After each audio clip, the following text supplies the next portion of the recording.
Paz, cheguei. Peço que você pegue a sua Bíblia aí. Atos, capítulo 17, verso 16. Depois a gente vai ler o 22, 23, o 24 e o 30. Atos 17, capítulo 17, verso 16. Vamos lá. Enquanto Paulo os esperava em Atenas, o seu espírito se revoltava em si mesmo, vendo a cidade tão entregue à idolatria. 22. Estando Paulo no meio do aerópago, disse: Homens atenienses, em tudo vejo que vós sois muito religiosos. Pois passando eu e vendo os vossos santuários, achei também um altar em que estava escrito: ao Deus desconhecido. Ora, esse que vos honrais sem conhecer é quem eu vos anuncio. 30. Mas Deus, não levando em conta os tempos da ignorância, manda agora que todos os homens, em todos os lugares, se arrependam. Atos foi escrito posterior, a Cristo. E como o próprio nome já diz, Atos dos Apóstolos, acontecimentos que vieram depois que Jesus veio à terra, sofreu, morreu, ressuscitou e foi ascendido aos céus. Aqui Paulo, já chamado por Cristo, reconhecido, faz uma de suas inúmeras viagens. E essas grandes viagens que ele faz, neste ponto ele vai até a Grécia. E ele vai até Atenas.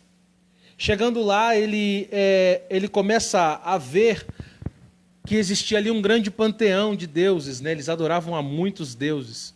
Tinha Deus para os astros, deuses para a terra, Deus para todos os gostos. Eles tinham ali o Olimpo, em que eles adoravam o principal a Zeus e a Poseidon e a grandes outros. E Paulo, chegando lá, observando tamanha a idolatria do povo, como o texto lido no versículo 16, Paulo se entristece muito.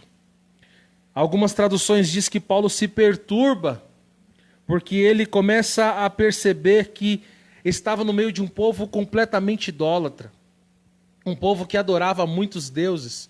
Um povo que tinha um altar levantado em cada esquina, em cada canto.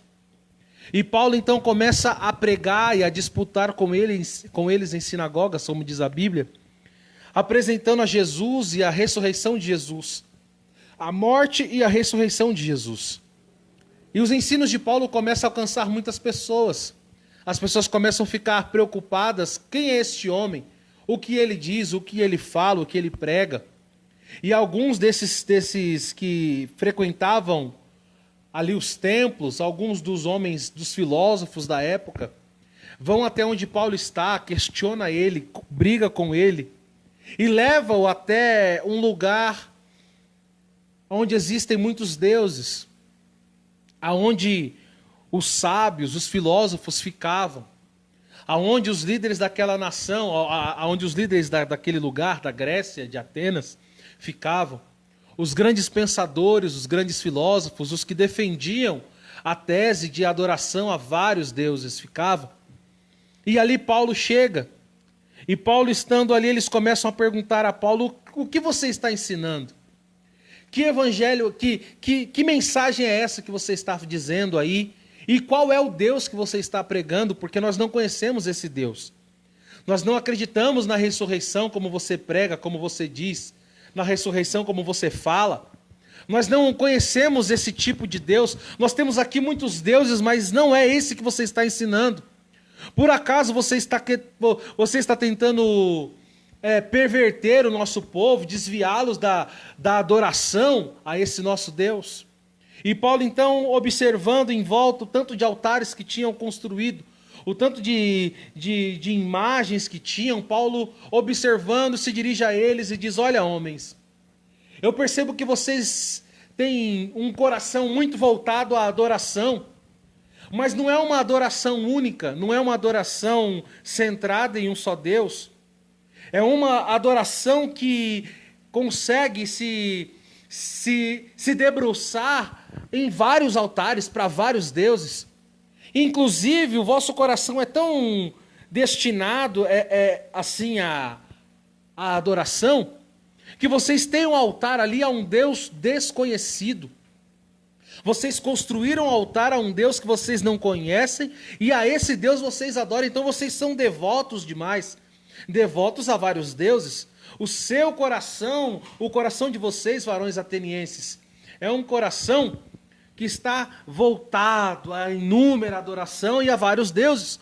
Porém eu estou pregando, e eu venho pregar aquele Deus, aquele altar que está ali, ao altar ao Deus desconhecido.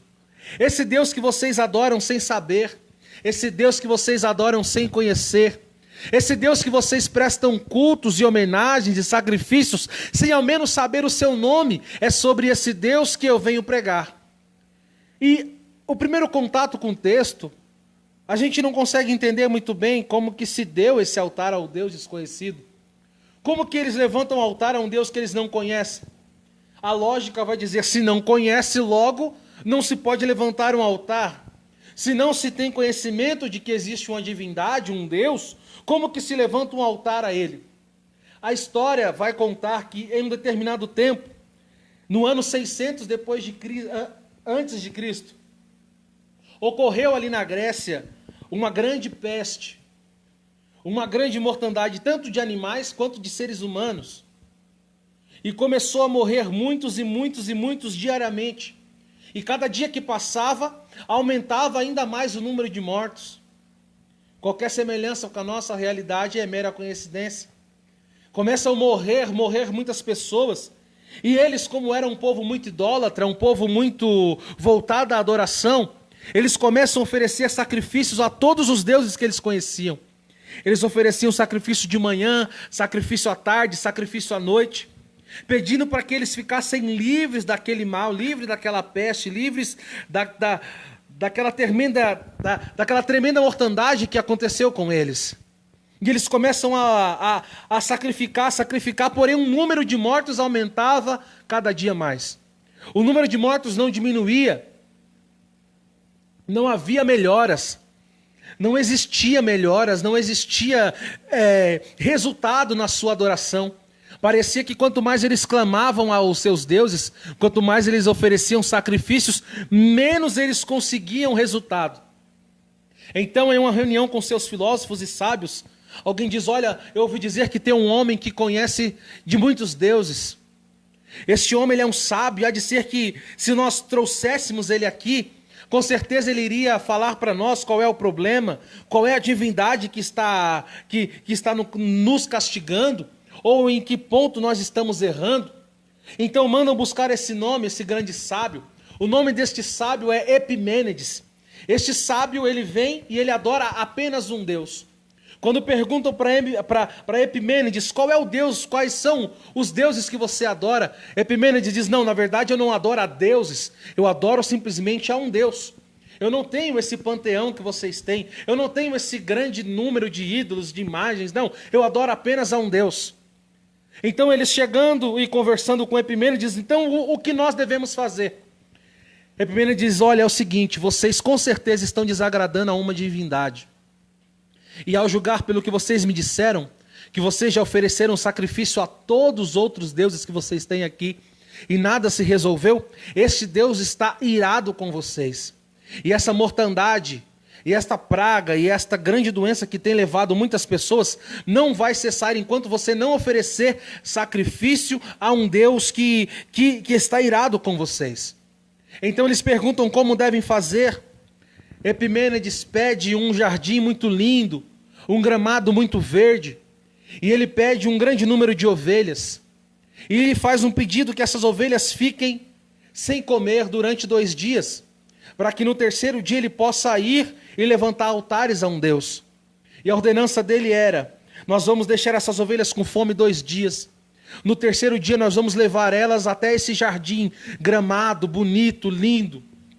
E há de ser que a ovelha que não comer o pasto e se deitar e descansar, ali onde essa ovelha deitar, a gente vai levantar um altar vai oferecer essa ovelha em sacrifício. E assim, quantas ovelhas fizerem, muitos altares vamos levantar. Terceiro dia, chegaram, levaram todas as ovelhas famintas até aquele pasto. Algumas imediatamente já começaram a comer. E quem conhece um pouco da forma de vida de uma ovelha, conhece que ela, estando em um pasto, ela come até a raiz. Por isso que os pastores são como que nômades, eles têm que migrarem de pasto em pasto, porque as ovelhas comem, enquanto houver grama elas comem. E acontece que eles levam no terceiro dia, por ordem de Epimênides, algumas ovelhas começam a comer, mas algumas outras começam a se deitar sobre o pasto verde e não comer. A cada ovelha que se deitava, vinha a eles e construía um altar e oferecia em sacrifício.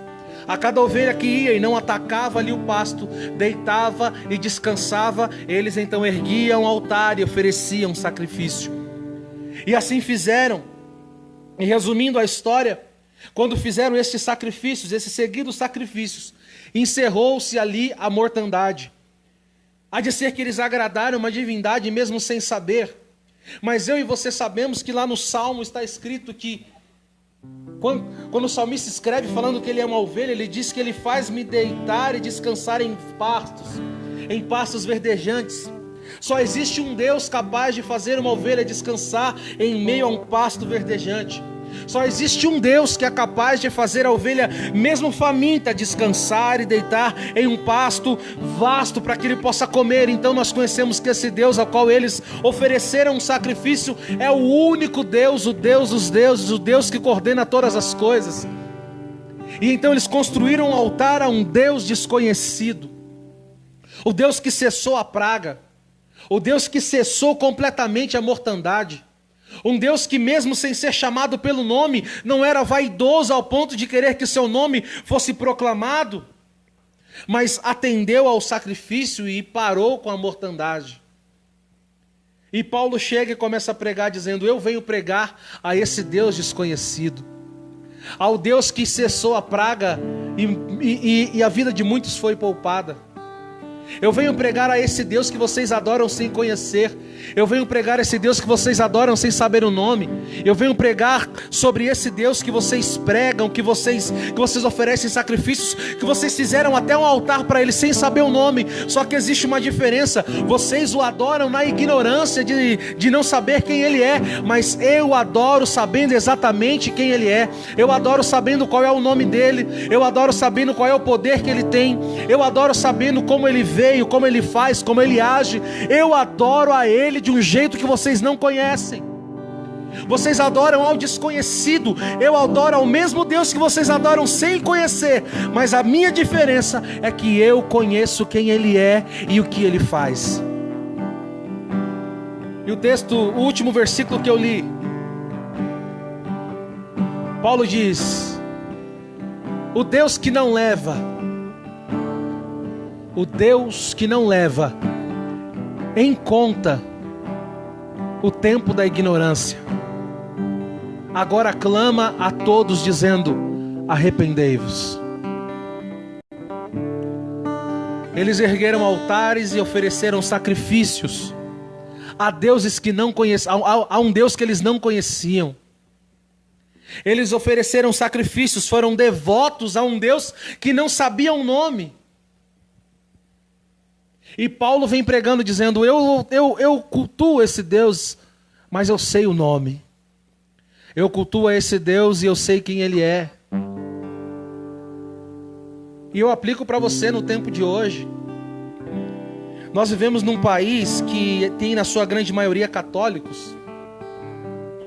Mas católicos não por conhecer a religião católica, não por frequentar as igrejas aos domingos, mas católicos porque o pai era católico, porque a mãe era católica, porque a avó era católica.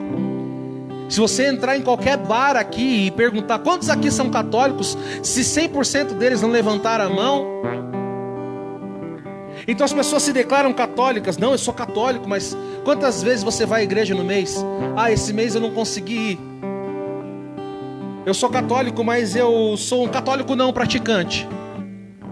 E existe o católico que se declara não praticante, uma coisa impossível de ser. Existem também agora, nos nossos tempos, crentes não praticantes. Crentes não praticantes da fé, que ficam distantes da fé, distantes de Deus, dizendo que conhece a Deus e que adora a Ele. Eu sou um cristão, então pratico. Eu vou na igreja de vez em quando dá. Você tem uma vida de santidade? Sim, tenho. Eu não roubo ninguém, eu não mato ninguém. E essas pessoas estão igual a esses cidadãos atenienses, os cidadãos de Atenas. Adoram a um Deus que não conhecem. Dizem que clamam e oram. Quando alguma coisa de ruim acontece, ele logo lembra-se e diz: Deus, me ajuda. Quando vai se despedir de alguém, diz: vai com Deus, mas sem nem saber quem Ele é. Existe em nosso meio, existe em nosso tempo, pessoas que adoram a Deus sem conhecê-lo. Deus não é vaidoso. Mas a verdade é que nós fomos criados para um relacionamento de maior proximidade com Ele. E quantos que estão assistindo essa live aqui que dizem: não, mas eu tenho um Deus no meu coração. Não, mas eu até vou para a igreja de vez em quando minha mãe me chama. Não, mas eu mando meu dízimo lá para a igreja. Eu não sou crente, mas eu mando meu dízimo. Eu oro às vezes. Eu tenho um livrinho aqui em casa, aquele Novo Testamento, azulzinho. Eu leio, eu ganhei ele. Um dia eu leio. Na minha estante tem uma Bíblia aberta no Salmo 91. Ou no Salmo 23. A página amarelada. Não está lá, está aberto. É o meu talismã. É como se fosse um pé de coelho que ele pega para a sorte. Não, eu tenho aqui uma figa, mas ele usa a Bíblia como uma sorte. Adora e não conhece. Adora e não sabe quem é. Mas eu e você que conhecemos, que sabemos, temos uma missão. E a nossa missão não é de rejeitá-los, não é de afugentá-los. A nossa missão não é de deixá-los distante. A idolatria daquele povo despertou em Paulo não um desprezo. A idolatria daqueles homens despertou em Paulo não uma repulsa, digamos uma raiva, um ódio. Não. A idolatria daquele povo despertou em Paulo uma ótima oportunidade para apresentar um Deus que faz todas as coisas. E eu e você como cristãos, em que estamos pecando? Você conhece alguém que vive na prática do homossexualismo? Ele diz que até conhece a Deus, e você pega essa fala dele e usa como um antídoto para mantê-lo distante de você. A idolatria do seu vizinho te deixa com raiva dele. A idolatria da sua família te deixa com raiva dela. As pessoas dizer que conhecem a Deus sem ao menos saber o seu nome e o que Ele faz e o seu poder, desperta em você um ódio, um desejo de manter essas pessoas distantes. Mas eu prego para você essa noite aqui dizendo que tudo isso deve motivar em você um desejo de apresentar a eles um Deus que não leva em consideração, que não leva em conta o tempo da ignorância, um Deus que não vai julgá-los pelo tempo que eles não sabiam quem Ele era. Porque a verdade é que quem mais ofende a Deus é você, que sabe quem Ele é e não cumpre os desígnios que Ele te manda. Mais ofende a Deus você, que se diz cristão, que se diz que diz ter uma Bíblia, que diz cumprir e descumprir o que Ele mandou você fazer. Não ofende a Deus alguém construir um altar a um Deus desconhecido e oferecer um sacrifício. O que ofende a Deus é você saber quem Ele é e viver contrário às leis que Ele te manda, aos princípios que Ele te dá. Paulo observou ali uma grande oportunidade de apresentar um Deus poderoso que eles não conheciam. Quando Paulo entrou ali no grande aerópago, dos deuses, Paulo ele observa uma coisa. Paulo observa que existia um ponto, uma fenda na adoração daquele povo. E cabia exatamente Jesus, Deus ali. Na história da Grécia, que foi fundada segundo a sua mitologia, a mitologia por Zeus, em que Zeus tinha vários deuses, Zeus tinha vários filhos, várias divindades. Neste grande número de deuses que tinham, existia ali um lugar vago. Um lugar vago, porém, de grande importância.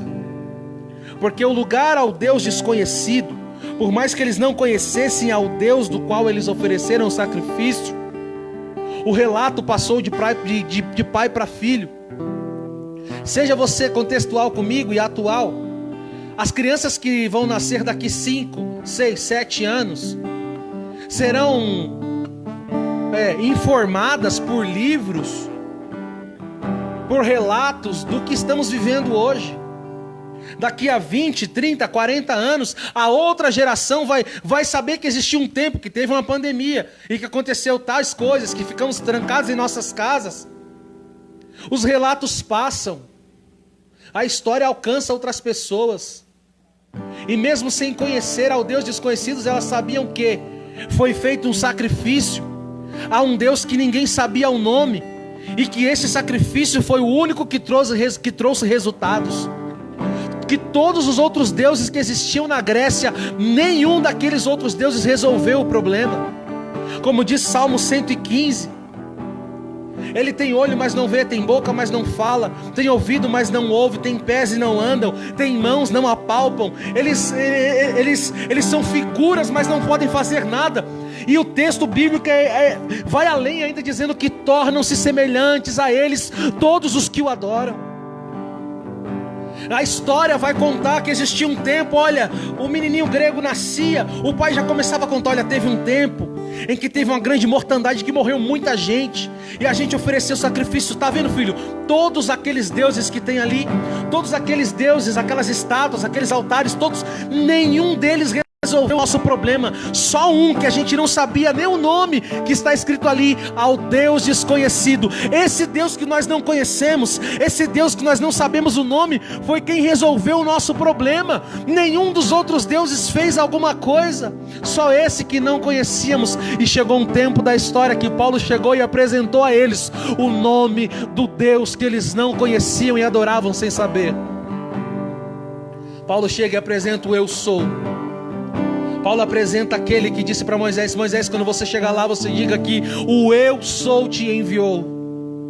O Deus que nós conhecemos, o Deus da Bíblia, o Deus que faz cessar as guerras até os confins da terra, o Deus que quebra o arco, que corta a lança, que queima os carros no fogo, o Deus que levanta a sua voz e a terra se derrete, o Deus que tem a terra como um apoio dos seus pés, um Deus que juntou todas as fontes de águas possíveis na terra na ponta das suas mãos, o Deus que esculpiu o maior monte com a ponta dos seus dedos. Paulo apresenta a eles a um Deus que eles não conheciam, mas que era o mais poderoso de todos que havia naquela sala. E Paulo vai mais além e diz: e esse Deus que vocês construíram aqui um altar para Ele, eu sinto lhes informar que Ele não habita nesse altar. Eu sinto lhes informar que Ele não mora nesse templo. Eu vou informar vocês que esse Deus que vocês construíram um altar, Ele não mora dentro desse templo, mas Ele mora dentro de mim. E mais que isso, Ele quer morar também dentro de cada um de vocês. Alguns homens rejeitaram a mensagem, mas outros saíram ao encontro de Paulo dizendo: conta-nos mais sobre esse Deus. Conta-me mais sobre este Deus Todo-Poderoso, esse que faz e que tem todo o poder, já que Ele não leva em consideração o tempo que eu fiquei ignorantemente o adorando. Qual é a minha e qual é a sua missão nesse tempo de hoje? Apresentar um Deus que muitos dizem que conhecem, mas na sua adoração eles clamam a um Deus desconhecido. Eles clamam a um Deus que apresentaram para Ele, a um Deus forjado pela mão do homem, a um Deus que cabe na cabeça de alguém que acha. Alguém acha que Deus é uma coisa, alguém acha que Deus é outra coisa. E aquilo que você acha de Deus não é quem Deus é simplesmente aquilo que você acha dele. Deus não tem definição. Deus, o Deus que Paulo apresentou e que nós adoramos, é um Deus que não tem começo, não tem meio, não tem fim. É um Deus que vem antes da eternidade. E a apresentação de Paulo a eles foi convincente. Porque, querendo ou não, existia naquele povo idólatra um caminho por onde só Deus podia passar. Querendo ou não, no meio daquele povo que tinha um grande panteão de deuses, existia um altar que só cabia Deus. E que começou por um altar físico, mas passou a morar dentro daqueles homens. Fica uma instrução para você: não ignore alguém que tem um altarzinho lá na casa dele. Não chegue com a marreta e tente quebrar. Mas que aquele altar que é físico, você consiga apresentar a um Deus que não habita naquele altar, mas que possa passar a habitar dentro do coração daquele homem. Entenda que Paulo viu um altar físico, escrito a um Deus desconhecido, iniciou a sua pregação, e ao terminar a sua pregação ele disse: e esse Deus que vocês adoram sem conhecer, e esse Deus que vocês adoram sem saber, não habita nesse altar que vocês construíram, ele habita dentro de mim e quer habitar dentro de você. Ao encontrar um idólatra físico de um santo, apresente a ele o Deus que ele ainda não conhece. E ao apresentar a ele esse Deus que ele não conhece, vá mais além e diga: ele quer sair desse altar físico que você construiu para ele, que na sua mente ele habita aqui, e ele vai sair daqui e vai habitar dentro de você. Ele não habita em templos feitos por mãos de homens, mas ele habita dentro de você. Uma figura de Adão do lugar que ele mesmo construiu. Ao encontrar um idólatra, ao encontrar alguém que tem um altar onde ele adora, onde ele usa um santo como intermédio, você chegue e apresente a ele um Deus que ele não conhece. Um Deus que vai além de tudo isso, um Deus que pode tirar esse altar que na mente dele é físico e transferir para dentro dele.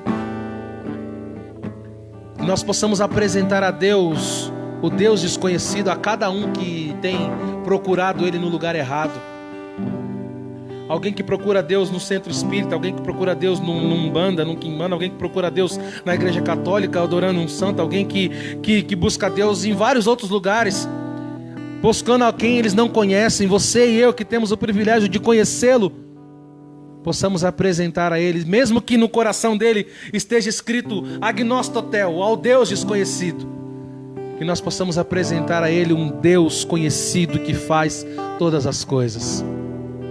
Que essa palavra fique em seu coração, e que ao fazer morada no seu coração, ela tome conta dos seus pensamentos, e ao tomar conta dos seus pensamentos, ela tome conta da sua fala. Então guarde-a no coração, leve-a para a sua mente, faça dela um pensamento, uma regra de vida, e depois de tudo faça dela palavras. Que você que ouviu esse grande tesouro que é a palavra de Deus, possa apresentar a cada uma das pessoas que adoram um Deus desconhecido